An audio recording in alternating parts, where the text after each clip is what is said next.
how can I tell you about the people of Omelas? They were not naive and happy children, though their children were in fact happy. They were mature, intelligent, passionate adults whose lives were not wretched. But I wish I could describe it better. I wish I could convince you. Omelas sounds in my words like a city in a fairy tale, long ago and far away, once upon a time.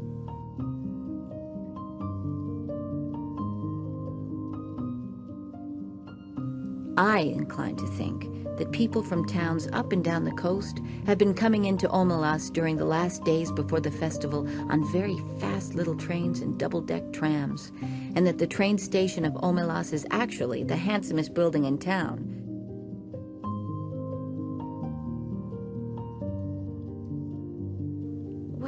What else belongs in the joyous city? The sense of victory, surely. Celebration of courage. This is what swells the hearts of the people of Omelas, and the victory they celebrate is that of life.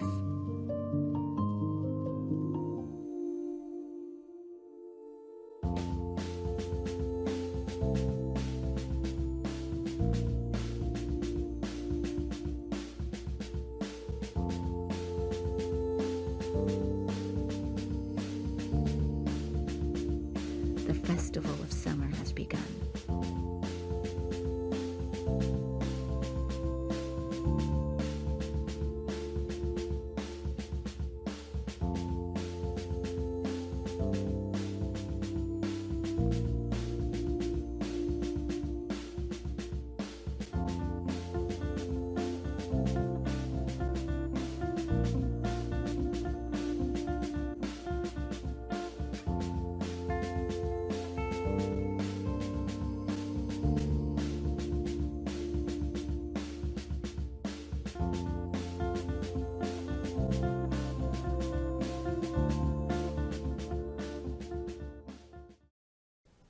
Do you believe? Do you accept the festival, the city, the joy?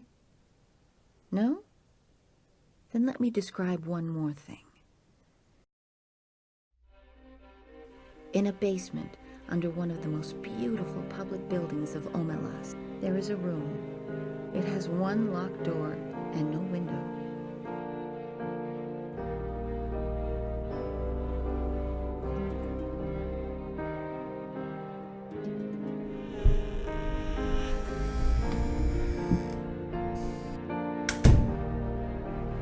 The floor is dirt, a little damp to the touch, as cellar dirt usually is. In the room, a child is sitting. It could be a boy or a girl. It looks about 6, but actually is nearly 10. It is feeble-minded.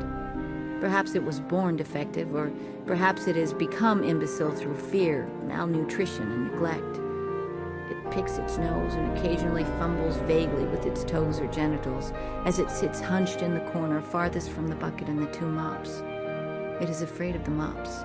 It finds them horrible. It shuts its eyes, but it knows the mops are still standing there, and the door is locked and nobody will come. The child has no understanding of time or interval. Sometimes the door rattles terribly and opens, and a person or several people are there. One of them may come in and kick the child to make it stand up. The others never come close, but peer in at it with frightened, disgusted eyes. And the door is locked. The eyes disappear. The people at the door never say anything, but the child, who has not always lived in the tool room and can remember sunlight and its mother's voice, sometimes speaks. "I will be good," it says. "Please let me out. I will be good." They never answer. The child used to scream for help at night and cry a good deal, but now it only makes a kind of whining. It speaks less and less often.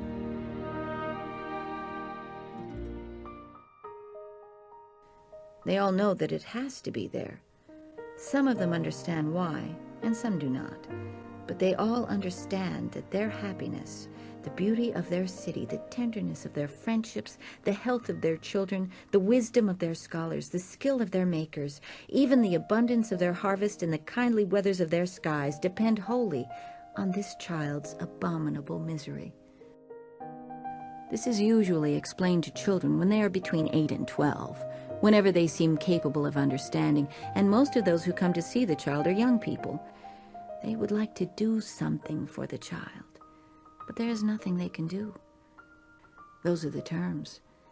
To exchange all the goodness and grace of every life in omelas for that single, small improvement. To throw away the happiness of thousands for the chance of the happiness of one. That would be to let the guilt within the walls indeed.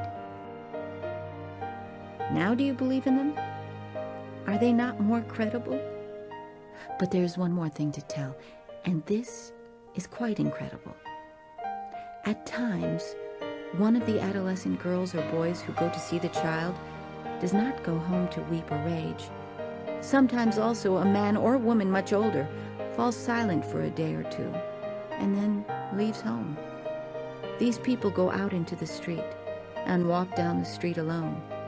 They keep walking and walk straight out of the city of omelas through the beautiful gates. They leave omelas. They walk ahead into the darkness and they do not come back.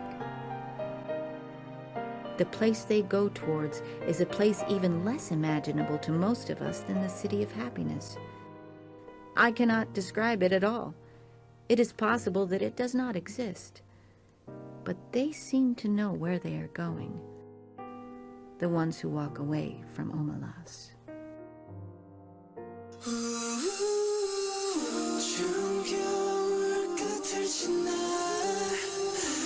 다시 봄날이 올 때까지 꽃 피울 때까지